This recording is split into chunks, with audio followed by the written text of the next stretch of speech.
Sekali lagi kita berikan tepuk tangan yuk buat anak-anak dan juga papi mami yang boleh bersama-sama menaikkan pujian. Ya, pujian tadi mengatakan bahwa anak-anak kita adalah miliknya Tuhan ya.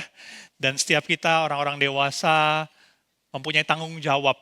Tanggung jawabnya apa? Ya, nanti kita sama-sama dengarkan. Senang sekali hari ini saya boleh ada bersama-sama dengan saudara-saudara dan juga anak-anak. Perkenalkan nama saya Maka Sander dan saya pelayanan di GKY Mangga Besar, Jakarta. Begitu ya. Shalom semuanya. Anak-anak shalom. Waduh lemes ya habis nyanyi capek ya. Shalom anak-anak. Coba Lause mau nanya nih sama kalian anak-anak. Seneng gak ibadah bareng sama papa mama? Seneng apa sedih? Hah? Senang beneran. Ntar diomelin gak sama mami papi kalau ngobrol-ngobrol main-main? Hah?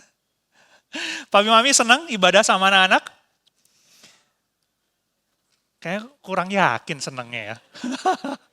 Ya kita berharap sama-sama hari ini sebagai satu keluarga kita boleh ibadah sama-sama. Mungkin juga ada papi mami yang anaknya jauh ya, nggak ada di sini karena kuliah atau kerja atau sekolah di luar kota. Tapi kita semua satu keluarga dalam Tuhan. Dan kita bersyukur untuk kesempatan yang Tuhan berikan. Saudara, tadi tema kita belongs to you. Artinya bahwa anak-anak adalah miliknya Tuhan. Dan tanggung jawab kita untuk boleh mendidik anak-anak kita. Mungkin ada di antara kita yang sudah menikah tapi belum punya anak. Begitu ya. Atau mungkin ada di antara saudara yang belum menikah. Atau bahkan belum punya pacar begitu ya, mikirin menikah aja belum gitu, apalagi punya anak. Mungkin saudara berpikir bahwa, aduh hari ini kayak khotbahnya temanya nggak cocok sama saya, begitu ya. Kan hari ini khotbahnya tentang berhubungan dengan anak, saya nggak punya anak. Saudara, tapi saya ingin mengatakan bahwa firman Tuhan adalah untuk setiap kita. Ya, firman Tuhan pasti berbicara kepada setiap kita. Dan setiap kita, walaupun kita tidak memiliki anak secara biologis, tetapi ada anak-anak yang Tuhan percayakan di sekitar kita. Tetangga kita mungkin, di lingkungan kita berinteraksi, atau bahkan di gereja. Saudara, coba bayangkan, anak-anak ada nggak yang pernah di ruang ibadah lari-lari? Ada nggak? Lagi ibadah lari-lari ada nggak anak-anak? Pernah nggak? Nggak pernah ya, semua duduk manis ya, baik-baik ya. Papi mami, saudara-saudara coba bayangkan kalau ada lagi ibadah nih seperti ini, lalu tiba-tiba ada seorang anak lari. Dari pintu lari, naikin mimbar, muter, turun lagi, saudara. Saudara, saya mau nanya, apa yang ada di dalam pikiran saudara-saudara? Saudara, respon saudara bagaimana? Apa? Kurang kencang. Apa? Lucu. Ih lucu ya, larinya lucu tuh, liatin tuh. Gitu ya. Apa lagi pikiran kita? Dramatis. Ini anak dramatis banget sih. Lari-lari. Gitu ya, dramatis. Wah, iya ya. Wah. Tapi ada nggak di antara saudara yang berpikir seperti ini? Ini anaknya siapa sih? Nakal bener lari-lari. Ini mamanya mana sih? Mamanya mana nih? Ini pasti nggak pernah diajarin nih di rumah nih. Ini pasti anak ini nggak pernah diomelin nih ya. Lihat itu, lari itu ya. Dibiarinin sampai atas. Aduh, ini mama papanya mana sih? Pikir gitu nggak, saudara? Saudara, ini yang saya temui ya di beberapa gereja ya. Umumnya kita orang Indonesia berpikir seperti itu. Mana mamanya? Ini anaknya siapa? Yang dicari emak bapaknya dulu. Saudara, tapi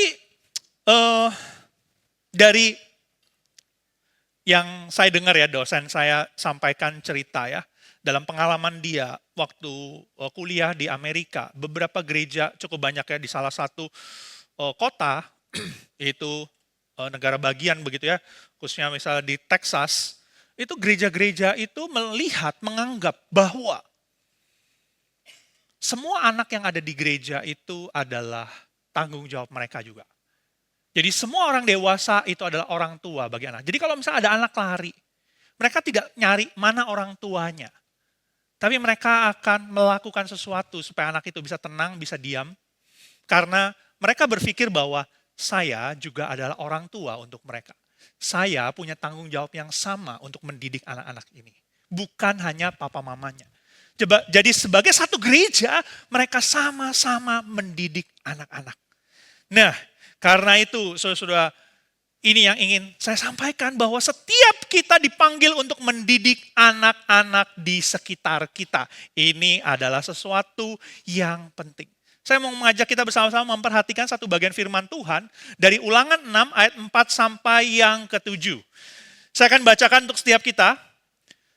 Dengarlah hai orang Israel, Tuhanlah Allah kita. Tuhan itu Esa.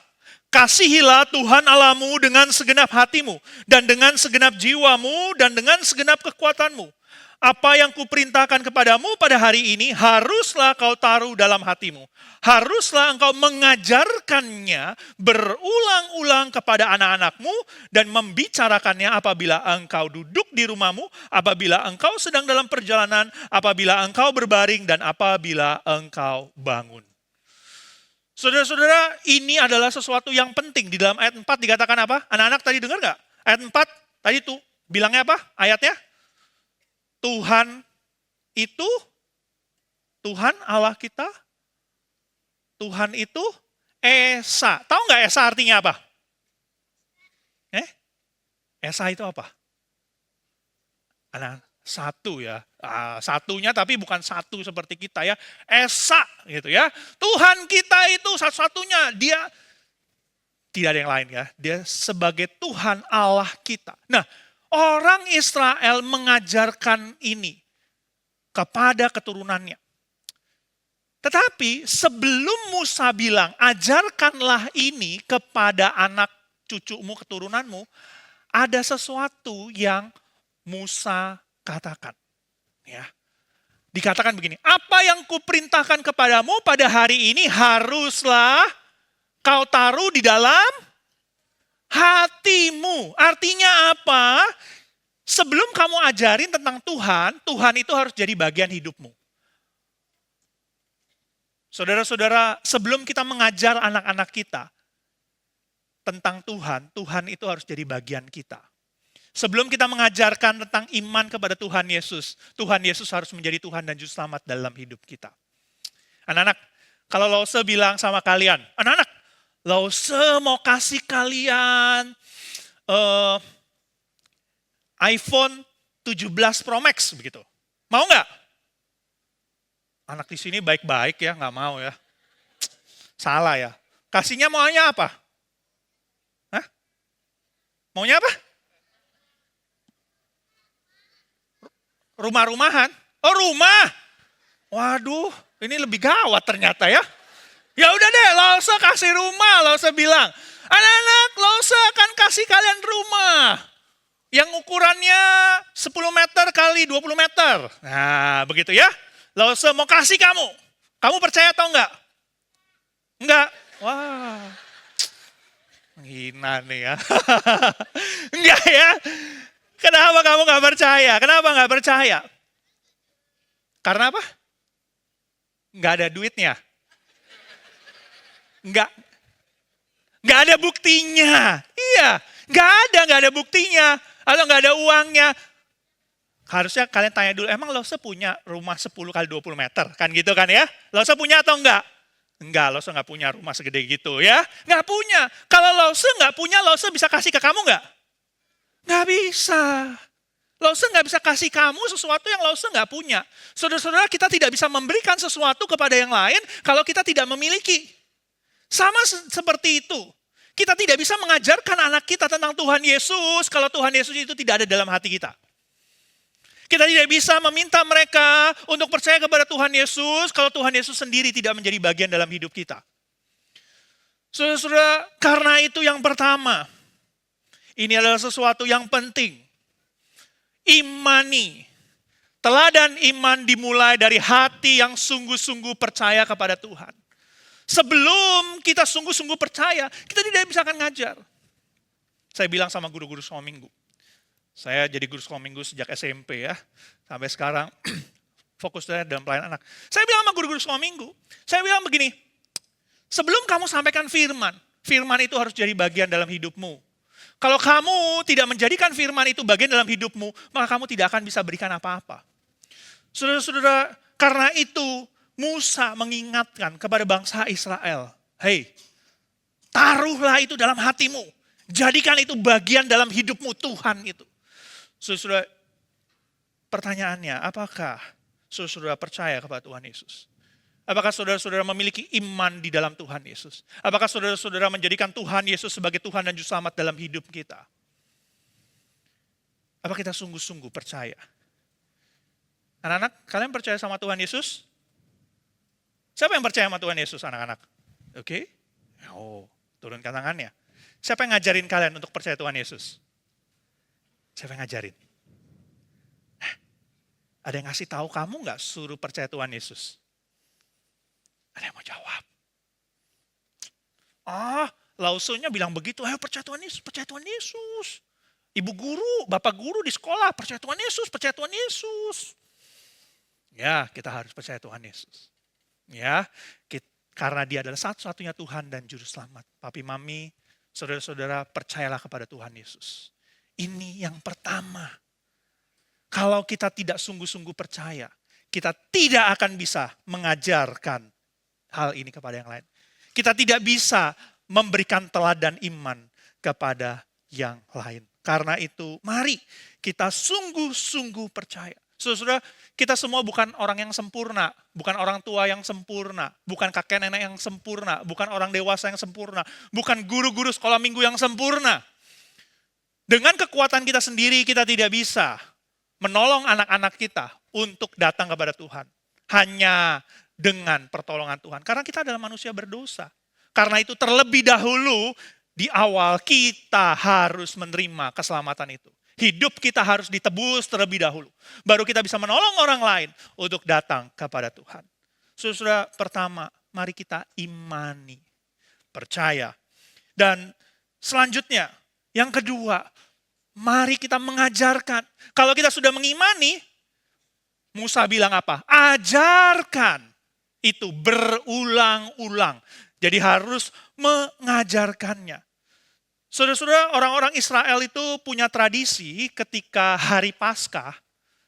Hari Paskahnya orang Israel itu beda dengan kita ya anak-anak ya. Kalau kita hari Paskah merayakan apa? Memperingati apa? Anak-anak, hari Paskah memperingati apa? Peringati apa? Peringati apa? Tuhan Yesus bangkit benar. Ya, Tuhan Yesus bangkit. Nah, tapi kalau orang Israel memperingati hari Paskah itu, keluarnya mereka dari Mesir menuju ke tanah Kanaan. Nah, waktu kumpul, mereka itu cerita. Pria yang paling tua itu akan menceritakan kepada anak cucu dan generasi yang lainnya itu tentang kemahakuasaan Tuhan. Bagaimana Tuhan membawa bangsa Israel keluar dari Mesir. Bagaimana Tuhan membelah laut. Bagaimana Tuhan kasih makan dengan roti mana. Dengan daging ya. Burung puyuh itu. Mereka ceritakan terus-menerus berulang-ulang setiap tahun. Tujuannya apa? Tujuannya supaya iman itu bisa diteruskan. Tujuannya iman itu bisa sampai kepada anak cucu generasi selanjutnya. Karena itu, nah coba. Warisan yang paling penting yang perlu kita berikan kepada anak-anak kita apa, saudara? Loh. Yang dicari orang uang. Kimi. Uang warisan yang terindah dan berharga. Itu jawabannya, Lause. Kamu ini muncul-muncul. Kenapa? Uang. Kan tadi Lause nanya, warisan apa yang paling berharga? Jawabannya adalah UANG, uang. Ya, kenapa Lause? Kamu bikin kaget. Kaget? Iya, ini Lause lagi khotbah. Kamu gak lihat tuh banyak teman-teman kamu, om tante loh, itu loh. Wah, iya juga. Kimi kalau gitu kenalin diri dulu ya. Iya, kenalin diri dulu. Halo om, tante, oma, opa, teman-teman semua. Namaku Kimi. Halo semuanya. Namanya siapa? Kimi. Kimi, tadi kamu bilang warisan yang paling penting itu uang. Iya. Salah. Tunggu dulu. Kalau gitu nih, Ah. Kimi mau tanya Iya, ke tanya. teman-teman Kimi yang ada di sini nih. Kenapa? Kalian teman-teman suka uang nggak? Suka uang? Tunggu dulu. Oh, tunggu dulu. Hah. Sekarang Kimi mau tanya sama Om Tante. Oh. Oma, Opa, Om Tante, semuanya di sini suka uang nggak? Suka.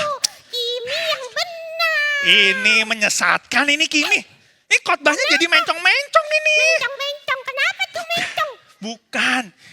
Iya betul sih. Kita semua butuh uang. Kita mungkin suka uang. Tapi uang itu bisa hilang nggak? Nah, Coba Kimi. Iya. Nih misalnya Kimi punya uang. punya uang. Ah. Mana? Ini misalnya. Tangannya kosong. Oh iya misalnya. Contoh bayangin aja. Dikasih uang. Lalu kan Kimi pakai uang buat apa? Buat jajan dong. Buat jajan. Habis jajan uangnya? Habis. Habis. Nah kalau habis bagaimana? Gampang. Gampang. Tinggal bilang lagi, Mama, Kimi minta uang. Papa, Kimi minta uang. Gitu. Memang nih. Keisi lagi dompet Kimi. Kehabis-habis. Iya tapi kan nggak bisa minta terus. Kalau uang papi mami habis bagaimana? Kimi pergi ke rumah Oma, Opa. Oma, Opa, Kimi minta uang. Opa, Kimi Iya. minta uang. Dapat lagi deh. Gitu. Susah memang kalau ngomong sama Kimi ya. Aduh. Kenapa? Iya sih. Betul, tapi kan uang itu nggak bisa selalu ada. Papa, mama, opa, oma mungkin punya uang. Tapi kan nggak selalu ada. Mereka bisa jadi uangnya juga habis. Udah nggak ada lagi. Kimi tahu nggak? Banyak orang yang hidupnya mikirin uang. Saya harus menyiapkan uang yang banyak buat anak-anak saya. Tiba-tiba Tiba-tiba, uangnya hilang semua. kok bisa? Iya sahamnya jatuh, bisnisnya gagal, uangnya hilang. Habis ya? Habis, terus bagaimana? Kimi mau minta uang juga nggak bisa. Iya. Nggak ada uang. Uang itu bisa hilang, harta itu tidak ada selamanya. Dan kalau kita mengandalkan uang, kita bisa jadi nanti sedih, jadi stres. Aduh nggak ada uang, nggak bisa ngapa-ngapain. Ngerasa jadi aduh nggak punya uang, kayaknya saya nggak bisa hidup deh. Nanti Gak, perutnya lapar. Iya, jadi perutnya lapar ya. Kimi makan terus soalnya ya. Iya, jadi nggak punya uang sedih. Uang itu tidak selalu ada. Tapi ada satu hal yang selalu ada dan kita bisa berikan. Wah, apa tuh Rasul? Nggak akan habis. Nggak akan habis. Dan ini yang paling penting, bertahan sampai kapanpun. Yaitu warisan yang paling penting adalah iman. Iman, betul. Ya. Jadi ini yang paling penting. Yang kita harus wariskan. Nih, anak-anak, papi, mami, Kimi. Ada orang-orang yang punya uang banyak, tapi tidak punya iman yang benar. Dia tidak tahu Tuhan Yesus. Uangnya dipakai buat apa? Melakukan hal-hal yang buruk. Ya, misalnya pakai buat jahatin orang, buat nipu orang. Atau ada orang-orang yang pinter, mungkin papi mami juga ya. Warisannya apa? Pendidikan. Kita harus sekolah yang bagus. Baik. Tapi kalau tidak punya iman yang kuat, banyak nih orang-orang pinter menggunakan kepintarannya untuk apa kira-kira Kimi? Kimi pinter nggak? Banget. Oh gampang banget. Oke. Kimi tuh ranking 1 tapi dari belakang. Loh, bagaimana katanya pinter banget nih, pinter ngomong ya ternyata ya, bukan pinter. Tahu nggak? Apa? Orang yang pintar, banyak orang pintar, tapi karena tidak punya iman, akhirnya dia menggunakan kepintaran untuk sesuatu yang buruk, sesuatu yang jahat. Nah ini nggak baik. Jadi iman itu dasar. Ini sesuatu yang penting. Jadi papi mami, kita harus mewariskan iman. Kimi, uang itu perlu, tapi yang paling penting iman. Iman. Iya, kita perlu imani. Itu juga benar. Betul, tapi yang paling penting iman. Imani. Nggak ada iman. Tadi ada imani. Oh iya betul, kita perlu ya. Sekarang buat jajan bisa pakai imani. Ya udah ya, iya. Perlu, tapi yang paling penting iman. Nggak Ingat. ada i-nya ya Om Tante. Iman. Iman, ingat ini ya. Jadi anak-anak ingat yang paling penting itu iman. Nah, untuk anak-anak itu memiliki iman, firman Tuhan bilang apa? Firman Tuhan tadi Musa mengingatkan apa? Ajarkan itu berulang-ulang, terus-menerus di dalam kehidupan kita, keseharian kita. Kita harus sampaikan itu kepada anak-anak kita. Ketika kita duduk, bangun, berbaring, sepanjang hari kita harus ajarkan. Tunggu nih Rose Michael, tunggu nih. Apalagi? Kimi mau protes. Ini banyak interupsinya ini. Jangan protes, ntar Kimi dimarahin. Kimi mau curhat. Curhat, kenapa? Ini dari lubuk hati Kimi yang paling dalam. Oh, emang Kimi punya hati? Ada di sini. Ada, oke ya. Tapi jangan dikasih tahu papa mama Kimi. Oh, jangan bilang Nanti papa Kimi mama Kimi. diomelin. Oh iya. Om Jadi Tante emang apa? jangan cerita. Teman-teman Kimi jangan cerita ya. Tadi kan Rose Michael bilang kalau mama papa harus ajarin terus berulang-ulang. Lagi duduk diajarin, lagi bangun diajarin, lagi popo diajarin. Siang pagi, siang malam, pagi siang malam. Ya udah. Nih, Terus? Gini nih Om Tante. Rose, Yes. Kenapa? Kimi nih ya. Heeh. Kimi tuh ngerasa mama cerewet. Maksudnya? Ngomong lagi. Kimi udah dikasih tahu sekali, dikasih tahu lagi. Udah baru 2 kali, 3 kali. Aduh, Kimi tuh rasanya ya, tapi nggak berani ngomong sih. Jadi di dalam hati aja Kimi bilang cerewet banget. Oh gitu. Oh jadi Tuh. karena mami ngomong terus, Kimi merasa mami cerewet. Iya, bawel banget gitu. Oh bawel banget anak-anak. Temen-temen juga ngerasa gitu nggak sama kayak Kimi? Ada nggak yang merasa mami papinya merem dulu, mami papinya merem dulu berarti ya merem dulu. Coba anak-anak siapa yang merasa mami papinya cerewet? Kimi. Oh. Banyak gak? Hah? Banyak gak yang kayak Kimi? Ada beberapa yang angkat tangan. Jangan diomelin ya Tante. Oh, jangan diomelin. Oh iya. Itu jujur. Oh jujur ya. Oh ya Kimi sebagai anak merasa mam papi cerewet ini ya. Iya. Udah. Diajarinnya diulang-ulang, dimarah-marahin, dibentak-bentak. Sakit hati ini. Oh. Ya, oke Kimi. Tapi begini ya, anak-anak dan juga Kimi. Ini perintah Tuhan. Kita harus mengajarkan berulang-ulang. Coba, Kimi kalau dikasih tahu sekali, inget nggak? Enggak. Enggak. Dikasih 2 kali, dikasih tahu 2 kali, inget nggak? Kadang-kadang. Kadang-kadang. Jadi kan diulang. Mungkin bosen ya. Tapi ini perintah Tuhan. Kita harus mengajarkan berulang-ulang. Papi mami, kita perlu mengajarkan berulang-ulang. Tapi caranya. Tadi Kimi bilang, oh diomelin ya. Bikin hati sakit gitu ya. Paulus bilang. Dalam salah satu bagian firman Tuhan dikatakan apa? Di dalam Efesus. Hai bapak-bapak, jangan bangkitkan amarah anak-anakmu. Artinya apa? Waktu kita mengajarkan mereka, waktu kita kasih tahu mereka, waktu kita nasihati mereka. Jangan sampai menyakiti hati mereka. Jangan sampai kata-kata itu kata-kata yang, misalnya kita ngomong ya, ini anak bego banget. Minta maaf, misalnya kita ngomong begitu. Aduh, mama nyesel lahirin kamu. Nah ini ya, karena kita mau ngajarin berulang-ulang nih ya, mau ngasih tahu dia, nasihatin dia, kalimatnya bikin sakit hati. Nah, jangan sampai seperti itu. Ya, jadi anak-anak, ayo kita belajar untuk mendengarkan. Karena memang ini perintah Tuhan. Papi, mami, ayo kita mengajarkan berulang-ulang dengan cara yang tepat. Jangan sampai salah. Begitu ya, Kimi ya? Iya, betul. Nah, tapi nih Rose, Kimi ada curhatan lagi nih. Nggak selesai. Ini khotbah bukan curhat. Tapi ini penting nih. Mumpung Kimi banyak yang bisa dukung Kimi nih, teman-teman Kimi. Kan Kimi udah dengerin nih. Udah dengerin apa yang papa mama ajarin. Cuman ya, tahu nggak Rose? Papa Kenapa? mama Kimi itu nggak ngelakuin apa yang mereka ajarin. Ngomong ke Kiminya apa, tapi mereka ngelakuinnya beda. Oh gitu, maksudnya udah diajarin, Udah diajarin, diingetin. Ternyata papi mami nggak melakukan. tidak. Wah, Nih, kalau Kimi kasih contoh ya. Kasih contoh, ha. Kasih contoh nih. Kimi lagi main handphone.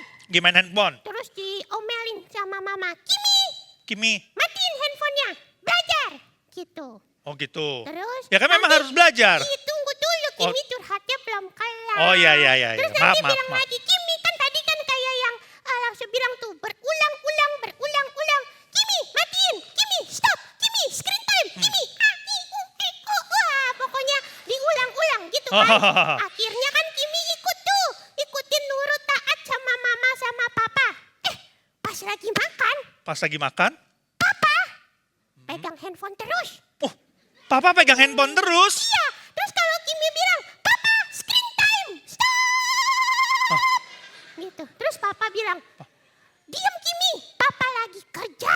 Oh, papa lagi kerja. Penting nih. Gitu. Penting gitu ya. Maksudnya Kimi nggak boleh pegang handphone terus. Iya. Tapi kenapa papa pegang handphone terus? Iya, terus Kimi mau aduin ke mama kalau papa main handphone. Oh ya. Pas Kimi tengok ke mama, Heeh. mama lagi ketawa-ketawa. Sambil lihat handphone. Pas Kimi intip, lagi nonton drakor.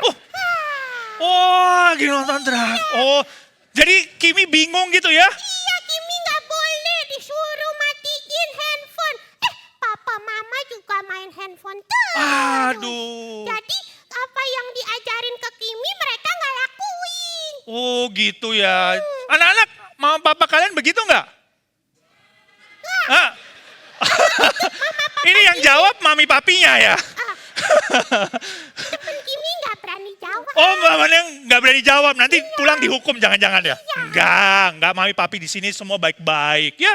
Nah, kita sebagai orang dewasa ya, kita perlu mengajarkan dan juga memberikan teladan kepada anak-anak kita. Mari kita tunjukkan. Jadi iman itu harus terlihat dalam kehidupan nyata kita. Jangan cuman bisa ngomong, tapi harus tunjukkan. Saudara-saudara, anak-anak itu, atau dulu waktu kita kecil, kita tuh semua belajar dari melihat. Ya, papi mami, kalau anak-anak itu suka nggak dengerin, ya kayak kupingnya budek begitu ya. Itu bukan karena memang mereka nggak mau dengar, ya mungkin ada yang nggak mau dengar. Tapi cara mereka belajar itu dari melihat. Apa yang mereka lihat, itu yang akan mereka lakukan. Kayak tadi Kimi ya, ngelihatnya beda ya. Kalau Kimi ngelihat beda ya, omongan mama A, perlakuan mama B, Kimi melakukan yang mana? Jadi gini Lausil. Sekarang Kimi mau jadi Kimi bijak. Kimi bijak. Iya. Jadi Kimi tuh kan anak yang rajin sekolah minggu ya Lausil ya. Oh, Kimi rajin sekolah minggu, terus? Baca dulu nih. Nah, terus jadi Kimi tuh kan baca firman Tuhan. Oh, baca firman Tuhan.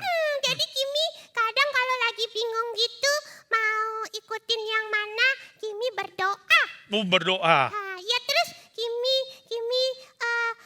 Kimi pikir-pikir dan Kimi tahu apa yang Tuhan mau Kimi lakukan, mana yang baik gitu. Oh, jadi melakukan yang seharusnya Kimi lakukan. Iya, tapi rasa kadang Kimi tuh lebih gampang nyontoh yang Kimi lihat sih daripada apa yang Kimi dengar atau baca gitu. Oh iya sih, Kimi sama teman-teman Kimi juga sama. Jadi belajar dari apa yang kita lihat. Nih, saya mau kasih lihat satu video. Video ini memperlihatkan bahwa anak-anak itu mengikuti apa yang mereka lihat. Ya. Oh, lihat tuh. Ya, mami papinya seperti apa? Anak-anaknya ikutin. Orang dewasa di sekitarnya seperti apa? Anak-anak ikutin. Ini cara belajarnya anak. Jadi, apa yang kita perlihatkan kepada anak-anak kita? Apa yang mereka lihat dari diri kita? Go back where you came from. Learn to speak English. Go back where you came from.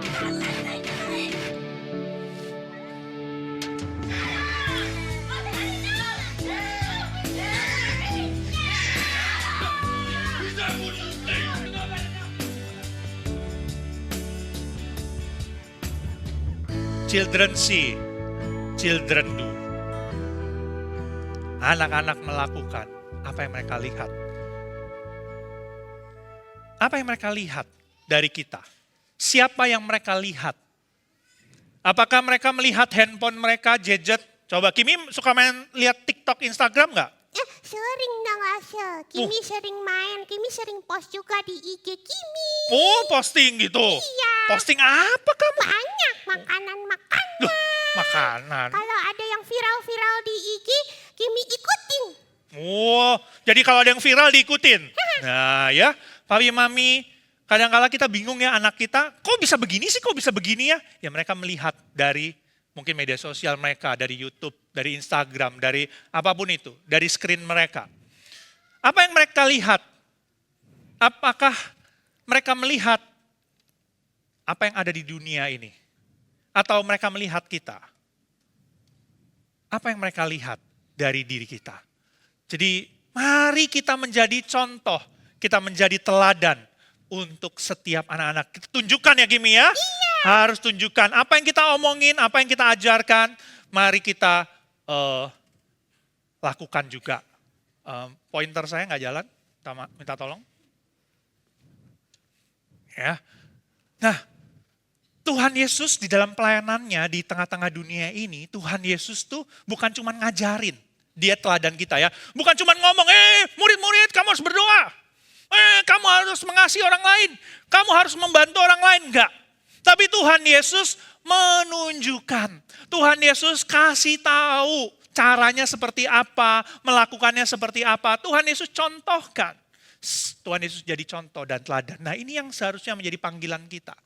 Mari kita tunjukkan gitu ya. Supaya anak-anak kita bisa belajar dengan baik. Gak bingung ya Kimi ya. Ini saya harus ikutin yang mana nih. Ngomongannya A. Apa yang diperlihatkan B. Tunjukkan. Nah sekarang nih Lause Michael, Kimi udah paham. Kimi mau ajak teman-teman Kimi untuk kita semua sebagai anak Tuhan, anak papa, mama. Kita mau jadi anak yang taat. Dengar-dengaran Tuhan Yesus, dengar-dengaran papa dan mama. Oh iya teman-teman Kimi nih ya semuanya ya. Kita harus jadi anak yang taat, mau dengar-dengaran. Nah tapi Tapi kalau misalnya kita lihat nih, papa mama ada yang kurang baik, ya jangan dicontoh. Kita doain, kita ingetin untuk ingat dan dengar Tuhan Yesus. nah ini penting Kimi. Apa? Doakan. Iya anak-anak kita doain juga papi mami ya. Supaya mereka bisa melakukan firman Tuhan. Iya betul, doakan. Jangan malah ngambek, marah-marah. Jangan ngambek, tapi kita doain mami papi kita. Iya doain. Tapi lagi. Mama juga jangan lupa. Jadi contoh dan teladan yang baik buat kami semua. Iya. Terus didiklah kami dengan kasih sayang. Oh kasih sayang ya. Iya sayang, iya Kimi. Kimi jadi ingat. Jadi ingat apa? Satu lagu. Oh. Kimi mau nyanyi. Kimi mau nyanyi? Tapi jangan sendirian. Ntar Kimi seriosa kayak tadi. Oh serius. Jadi nyanyinya bareng-bareng? Nyanyi bareng-bareng sama teman-teman. Emang kamu mau nyanyi lagu apa? Tahu lagu ini nggak mama, papa, om, tante, oma, opa juga. T-A-A-T, taat. Tahu lagunya? Tahu? Kita sama-sama nyanyi yuk. Kita nyanyi sama-sama ya. Pakai musik atau enggak? Nggak usah ya. Kita pakai suara kita yang merdu. Oke. Apalagi di sini ada paduan suara Hosana. Oh iya ada paduan suara Hosana. Kita nyanyi sama-sama ya. 1, 2, 3. T-A-A-T taat. T-A-A-T taat. Saya mau seperti Yesus. T-A-A-T. Tar dulu Kimi. Gak ada yang nyanyi Kimi. Kimi dari Solo ya? Enggak, sekarang di Semarang bukan di Solo. Oh iya. Oh iya. Yuk, kita nyanyi sama-sama yuk anak-anak. Kita mau janji komitmen untuk mau taat. Papi Mami kita juga mau janji komitmen untuk taat sama Tuhan Yesus. Kita nyanyi sama-sama ya. Cuman Kimi ketinggian gak ya? Ketinggian ya, jadi gimana tuh? T-A-A-T taat. Oke, kita nyanyi sama-sama. 1, 2, 3. T-A-A-T taat. T-A-A-T taat. Saya mau seperti Yesus, T-A-A-T-ta. Dengar-dengaran. Dengar-dengaran kepada Tuhan Yesus. Dengar-dengaran kepada papa, mama. Turuti nasihat mereka selalu. T-A-A-T, taat. Iya. Kalau lupa, kita nyanyi lagi aja teman-teman. Biar kita ingat untuk selalu taat. Iya, cuman nggak sekarang. Oh iya, iya. Waktunya udah mau habis, Kimi. Oke. Kalau gitu nih Asep. Hah? Kimi mau ketemu papa mama Kimi dulu lagi deh. Oh gitu. Iya, mau duduk bareng papa mama. Oh gitu. Oke, ya udah. Dadah. Ya udah. Dadah, Kimi. Dadah teman-teman semua, om tante, oma opa. Tuhan Yesus memberkati. Dadah. Sampai ketemu lagi ya, Kimi ya. Wah, iya ya. Jadi, anak-anak yuk kita belajar taat ya. Dengar-dengaran ya. Kalau papa mamanya nyebelin, doakan mereka. Papi mami, yuk kita ajarkan anak-anak kita. Jadi contoh dan teladan untuk mereka. Saudara-saudara, walaupun mungkin mereka bukan anak-anak kita, tapi mereka melihat kita. Dan mereka mungkin bisa mencontoh kita. Ya, lause-lause guru-guru sekolah minggu. Mari terus setia dalam pelayanan yang Tuhan percayakan. Saudara-saudara, siapa yang mengajar anak-anak kita? Kita atau dunia di luar? Saudara-saudara, kita bersyukur di tempat ini ada sekolah minggu. Begitu ya, papi mami senang nih ya, ada sekolah minggu ya. Jadi anaknya bisa belajar firman Tuhan. Coba bayangkan saudara-saudara kalau nggak ada sekolah minggu bagaimana? Mungkin kita akan kesulitan untuk mengajar tentang iman. Ya, tetapi dengan adanya sekolah minggu, anak-anak kita bisa juga belajar tentang iman melalui di gereja. Nah, cuman kalau di gereja, ini selalu nih ya, saya ke banyak gereja, masalahnya sama semuanya. Apa itu? Kurang guru sekolah minggu. Saya pertama kali pelayanan guru sekolah minggu, saya diajak dengan satu kalimat, template-nya semua sama di semua gereja. Bilangnya selalu begini, kita kurang guru sekolah minggu nih, gitu ya. Mau nggak jadi guru sekolah minggu? Saudara-saudara, kita perlu guru-guru sekolah minggu yang baik. Karena itu kesempatan ini saya juga mengajak mungkin ada di antara saudara-saudara yang dipanggil Tuhan untuk ambil bagian dalam pelayanan sebagai guru sekolah minggu. Kita sedang mempersiapkan masa depan gereja. Kita sedang mempersiapkan masa depan bangsa ini. Kita sedang mempersiapkan mereka untuk menghadapi hari-hari ke depan mereka. Dengan apa? Meletakkan dasar yang paling penting, yaitu iman. Di rumah, papi mami ajarkan anak-anak. Di sekolah, kalau sekolah Kristen, mereka diajarkan tentang iman. Di gereja, mereka juga diajarkan. Saya berharap ada di antara saudara-saudara yang mau ambil bagian juga dalam pelayanan sekolah minggu ini. Mari kita jalani panggilan yang Tuhan percayakan untuk kita. Untuk mendidik anak-anak kita. Sehingga iman itu boleh terus berlanjut. Karena itu 3 hal tadi. Mari kita imani. Kita semua percaya kepada Tuhan Yesus. Lalu yang kedua, mari kita ajarkan. Ajarkan itu terus-menerus kita ajarkan kepada anak kita, cucu kita. Dan yang ketiga, mari kita tunjukkan. Jadilah teladan bagi anak-anak kita, bagi orang-orang di sekitar kita. Ya, mari kita boleh imani, ajarkan, dan tunjukkan. Memang ini sulit, tapi Tuhan yang akan menolong setiap kita. Tuhan yang akan memampukan kita. Ya, mari kita hidupi apa yang kita imani. Percayalah bahwa Tuhan akan menolong setiap kita. Ya, kiranya Tuhan boleh memimpin untuk kita boleh melakukan firman-Nya.